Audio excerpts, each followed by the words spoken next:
Le Fashion Market est l'endroit incontournable pour tous les férus de shopping qui souhaitent retrouver un petit goût de France en Israël, mélange incontesté d'élégance et de nonchalance. C'est ça la mode française. Et les organisateurs de ce marché éphémère l'ont bien compris. Il faut non seulement des exposants talentueux, mais en plus un lieu hors du commun. Tout le monde y trouve son compte. Visite aujourd'hui de ce marché, pas comme les autres, vous allez le voir avec Muriel Hadassa, qui nous amène le temps de ce reportage dans cet univers 100% français. Regardez.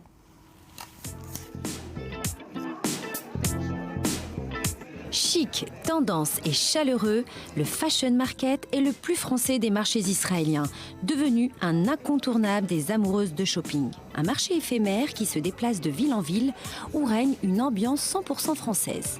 Une idée originale qui a vu le jour grâce à l'initiative de Karine Castro.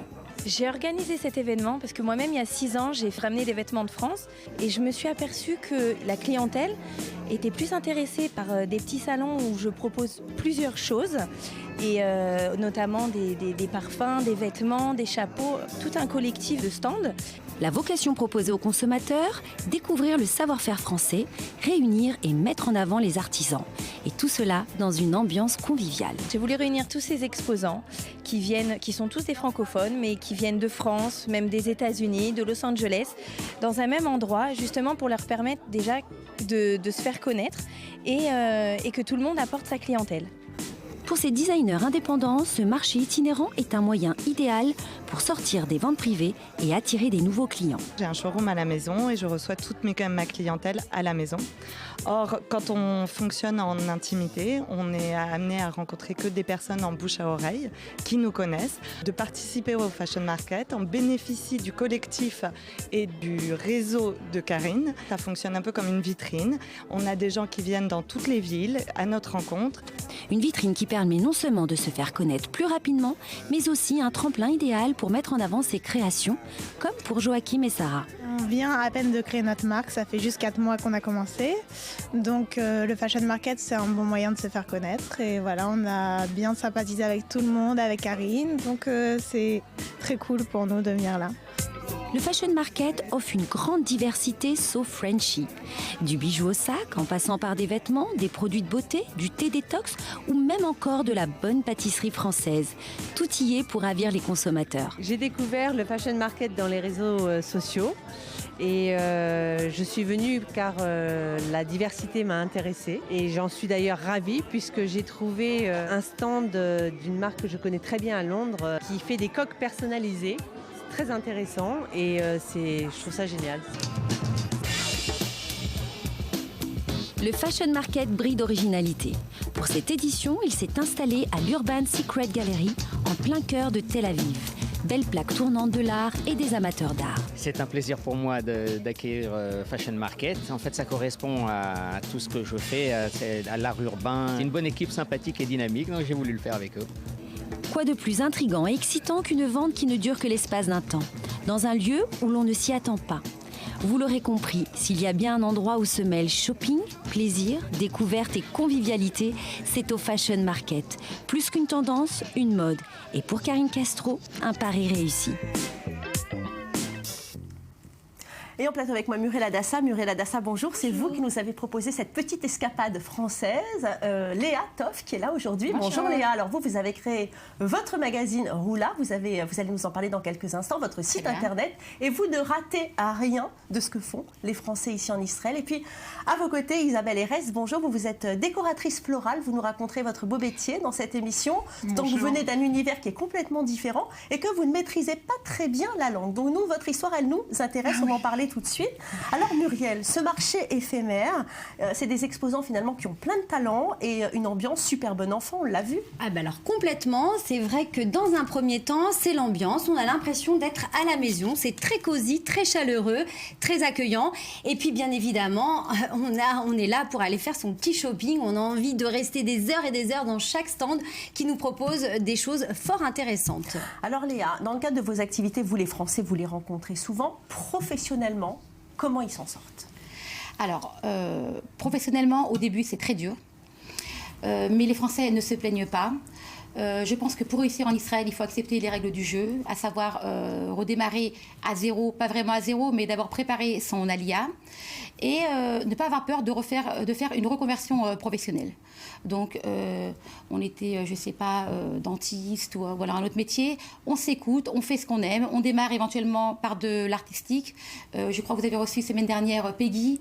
Elle travaillait dans un domaine qui était tout autre. Qui faisait des sacs. Hein, voilà, c'est elle ça. fait des sacs. Donc, elle avait un hobby, c'était le crochet. Donc là, elle s'est lancée. Elle s'est dit, ben, pourquoi pas vivre de mon hobby. Pas avoir peur de redémarrer, de s'ouvrir au monde, de s'ouvrir aux Israéliens. Ils sont vraiment très gentils. Et puis, il y a des opportunités. Ne pas hésiter. Et puis, chacun prend sa place, léate, comme on dit, petit à petit. Alors, on a l'impression que les Français ne manquent pas d'ingéniosité pour créer finalement des nouveaux métiers. On l'a vu, hein, ce marché éphémère, ce collectif de Français qui utilisent chacun le réseau de l'autre. C'est quand même très ingénieux. Alors, la communauté française est vraiment très soudée. Alors, on a vu le Fashion Market, mais moi, je l'ai observé vraiment dans toutes les villes. Elles organisent ça entre copines dans des appartements. Elles organisent également des ateliers cuisine. Vous avez également comme Sandra Zafran, qui est une ex-ouvrière de Fauchon et de Pierre Armé, qui propose des gâteaux. Donc, les gens commandent et le vendredi ou pour leur fête ou les anniversaires, n'hésitent pas. Donc, il y a des autres modes de fonctionnement et de vente. Donc, on n'a pas les moyens de faire une boutique. On fait autrement, mais on y arrive. On a l'impression qu'on parle là de reconversion. Est-ce que Léa, c'est pas plutôt une continuité professionnelle? On continue sa vie? Alors, on continue sa vie, on embellit sa vie, parce qu'en Israël, vraiment, la vie est formidable. Alors, c'est vrai qu'on baisse un petit peu de train de vie, entre guillemets, mais on a moins besoin, on a plus des valeurs. On arrive à l'essentiel. On a des rapprochements qui sont beaucoup plus forts. Donc, alors, il y en a qui font complètement une reconversion. Il y en a comme d'autres, comme Sandra ou comme d'autres qu'on va parler. Elles apportent la French Touch, qui est une garantie de qualité et de savoir-faire. Donc ça, les Israéliens sont vraiment friands. Et les Français, on est très contents de goûter les bonnes choses qu'on avait en France. Donc, on a une histoire commune, mais en même temps, chacun a son histoire singulière. Et Léa, tout le monde arrive à rentrer dans le bain et dans la communauté donc, israélienne. Petit à petit. Alors, justement, à vos côtés, Isabelle Erès. Alors, Isabelle, donc, je le rappelle à nos téléspectateurs, vous êtes donc décoratrice florale. Depuis combien de temps êtes-vous en Israël? Je suis depuis 23 ans en Israël. En fait, quand je suis arrivée, donc je ne parlais pas l'hébreu. Aujourd'hui, je parle à peine l'hébreu. C'est-à-dire que je comprends. Au bout de 23 ans. Au bout de 23 ans. Et vous arrivez quand même à vous en sortir professionnellement. Complètement. Comment vous faites? Alors déjà, le plus important pour moi, c'est de comprendre les gens. Donc, mon niveau d'hébreu ne me permet pas de parler, mais par contre, je les comprends. Donc, je travaille avec différentes communautés, des Américains, des Français et des Israéliens, mais incroyablement, ma plus petite communauté... Alors, on voit justement quelques-unes de vos créations à l'antenne, voilà. Hein, c'est juste absolument magnifique. Ça, c'est à Jérusalem, ma ville prédestinée, la ville que j'aime. Et justement, votre French Touch, ces clients-là, ils l'apprécient? C'est ce qu'ils veulent, en fait. C'est la différence. C'est ce qu'ils veulent. Ils veulent le souci du détail, ils veulent le souci de l'art de la table, ils veulent que je puisse donner toute cette élégance que ça, j'avais eu, ça je l'avais appris en France. Alors, ce qu'il faut dire aussi, c'est qu'en France, vous ne faisiez pas du tout ce métier-là. Ah, pas du tout. Vous travaillez dans le médical, hein, oui, c'est ça? Oui, je suis dans l'industrie pharmaceutique. Alors, comment vous avez franchi ce pas? Vous avez suivi une formation? C'était une passion? Alors, j'ai suivi plusieurs formations. J'ai suivi plusieurs formations en hébreu, sans rien comprendre. Mais c'était pas grave, parce qu'en fait, je regardais les techniques, j'apprenais les techniques, et j'avançais comme ça, je savais. Les professeurs me disaient, j'ai fait l'école du jardin botanique à Jérusalem pendant 2 ans. Je prenais pas de notes, j'écoutais, je regardais, je comprenais. C'est sûr que j'ai pas eu la totalité du cours, mais ça m'a suffi. Et dites-moi, il y a toutes les fleurs qu'on a en France, ici en Israël? Alors, aujourd'hui, on a toutes les fleurs, si on le veut. Mais moi, par choix sioniste, j'essaye de travailler avec des fleurs made in Israël. C'est quoi les fleurs qu'on n'a pas ici et qu'on adore en France? On n'a pas, on a, mais c'est uniquement de l'importation. On a la pivoine. Dommage. Voilà, c'est dommage. Surtout quand on travaille en Europe où c'est une fleur vraiment utilisée. Ça y est, maintenant, l'hortensia est arrivé complètement en Israël et il est made in Israël. Voilà. Mais en général, j'essaye de travailler avec des fleurs israéliennes, ça me fait plus plaisir. On l'a vu, hein, rien n'est simple pour les Juifs français qui décident de venir s'installer ici en Israël, changer de vie, réaliser ses projets. On en rêve tous, un jour ou l'autre, de se lancer dans cette aventure. Et ce n'est pas une mince affaire, mais vous allez le voir, ça marche. Le savoir-faire français, réputé depuis toujours dans le monde entier, était exporté par des étrangers friands de la culture, de la mode, de la gastronomie, un bleu, blanc, rouge. Et bien cette dernière décennie a vu apparaître un phénomène nouveau. Maintenant, ce sont les Français expatriés qui exportent un peu de leur pays natal et c'est sans doute un réconfort pour nous Français car nous sommes quand même un petit peu déracinés, il faut le dire. Aujourd'hui, nous allons partir à la découverte d'une petite France en plein cœur de Tel Aviv, direction la rue Bograchow. Vous allez voir. Le savoir-faire à la française s'exporte, se déguste et permet aux touristes et aux expatriés de se sentir chez eux. En plein milieu du Moyen-Orient, à Tel Aviv, nous allons découvrir la petite France, concentrée dans un même quartier. Je trouve cet hôtel vraiment très étonnant parce que je voyage beaucoup, je vois beaucoup d'hôtels et il est à la fois une très grande qualité de modernité et en même temps il est original sans être trop excentrique. Un hôtel boutique avec ce chic raffiné, avec un service personnalisé bien à la française. Un immeuble Bauhaus tel-avivien, très ancré dans l'histoire de Tel Aviv, parce que Bauhaus, le côté français, on l'apporte plus par notre expérience d'hôtelier français. Une boulangerie où on y retrouve notre Dora, face à tous ces pains inimitables en général. Bon, j'ai vu marqué boulangerie, ça m'a intrigué, alors je me suis assis. Et puis en goûtant les produits, je m'aperçois que ça ressemble tout à fait à ce qu'on a à Paris. On a eu envie de ramener un produit français, une qualité française. Donc on a été travailler dans les meilleures écoles pour apprendre la boulangerie. Les Israéliens raffolent aussi de cette French touch. Le pain et les amis, parce qu'on rassemble ici autant nos amis français qu'israéliens qui retrouvent un petit côté de Paris. La gastronomie française s'exporte de partout et se déguste en Israël. Un supermarché qui vous fait oublier que Paris est à 5000 km, car tous les produits proviennent de France. Un artiste peintre coté dans le monde qui, après Marseille, ouvre sa deuxième galerie concept à Tel Aviv. Et si après cela, vous êtes décidé à rester habité, une quantité d'agences immobilières francophones qui vous aidera à trouver votre nouveau toit. De 10% des transactions à Tel Aviv sont réalisées par des acquéreurs étrangers. Nous donnons un service francophone. Nous avons en quelque sorte importé notre savoir-faire en tant que prestataire de services en Israël. Mais n'oubliez pas, la faculté d'intelligence, c'est aussi l'adaptation dans toutes circonstances. Donc, osez goûter aux produits bleus et blancs. Alors Muriel, quand on décide de sauter le pas, de venir s'installer en Israël, il y a quand même un vrai problème qui se pose, c'est bien la reconversion professionnelle. Il faut réfléchir quand même avant de venir en Israël. C'est sûr qu'il faut réfléchir, c'est en général la question qui freine un petit peu pour venir s'installer en Israël. Alors pour ceux qui franchissent le pas, il y a différents types de cas. Donc vous avez ceux qui ont un métier bien défini et qui veulent effectivement exercer cette profession en Israël. Donc là, pour certains, ils vont devoir passer des équivalences, notamment dans le domaine médical, paramédical, juridique. Donc c'est un peu plus long, mais on y arrive. Deuxième cas, ce sont des personnes qui veulent exporter leur société en Israël ou en créer une nouvelle. Dans ce cas, vous avez des aides du ministère de l'Intégration. Vous avez même des sociétés compétentes qui peuvent vous aider, qui vous accompagnent tout le long pour ces démarches administratives.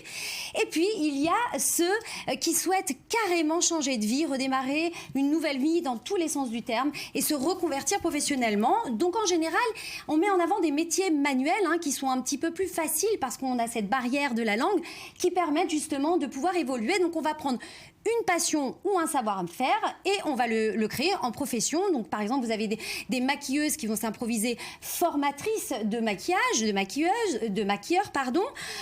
Vous avez plein de petits métiers comme ça et c'est un cas qui est très, très récurrent. Et aujourd'hui, en Israël, justement, vous avez des possibilités de formation dans des établissements israéliens, mais des formations en français.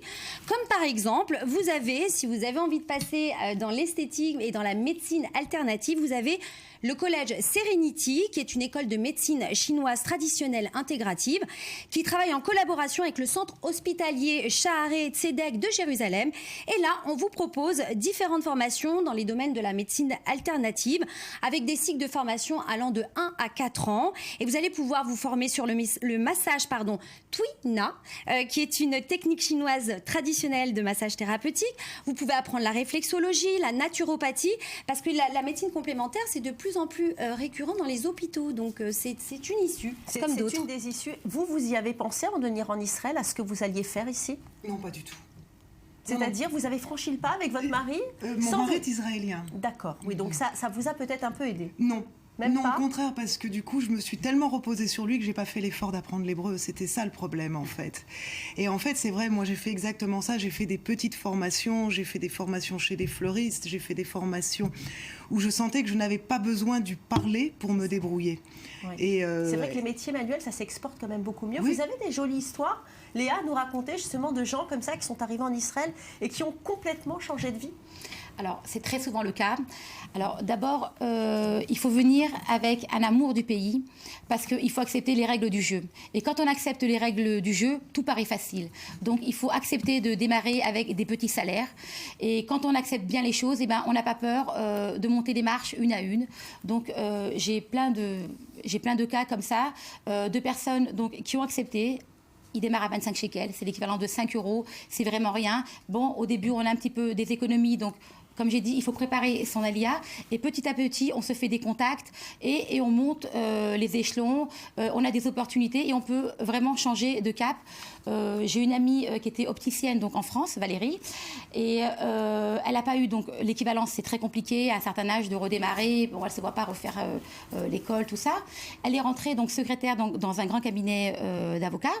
Petite secrétaire, donc elle répondait pour les francophones et petit à petit elle a monté et au bout de 2 ans donc elle tient donc tout un service à elle et ils sont vraiment très contents d'elle. Donc je crois que l'erreur c'est de vouloir transposer donc et de vouloir refaire son métier à tout prix en Israël. C'est compliqué, ben on reste pas buté, on recommence autre chose et elle est très heureuse. Donc je sais que d'ici peu, il y aura l'équivalence des diplômes. Mais pour l'instant, elle a dit que c'est pas peur, je fonce, j'avance. Isabelle, quel genre de difficultés vous avez rencontrées? Écrire. Ça c'était le plus difficile. Parce qu'en plus, vous ne parlez pas l'anglais du tout. Parce qu'on peut s'en sortir ici quand on parle un peu anglais. Donc là, pour le coup, vous ne parliez ni hébreu Non, mais ni alors français. déjà, la première chose que j'ai Google Translate. Ça, et j'ai appris à m'en servir, à l'optimiser. C'est-à-dire qu'aujourd'hui, je le gère tellement bien que je peux parler. Maintenant, au début, j'ai fait le vrai système à l'israélienne. C'est-à-dire que je me suis aidée de gens qui parlaient, qui écrivaient l'hébreu, ma famille, mes amis. Ça, c'est le système israélien. C'est-à-dire que j'avais besoin de comprendre vraiment des contrats, des choses comme ça. J'ennuyais tout le monde et tout le monde m'aidait. Et au fur et avec plaisir, on a dit oui, si. Hein. Avec plaisir. C'est-à-dire que pendant très longtemps, c'était une entreprise familiale. Merci beaucoup Isabelle, merci Léa d'être venue nous voir. Merci Muriel. Alors la reconversion dans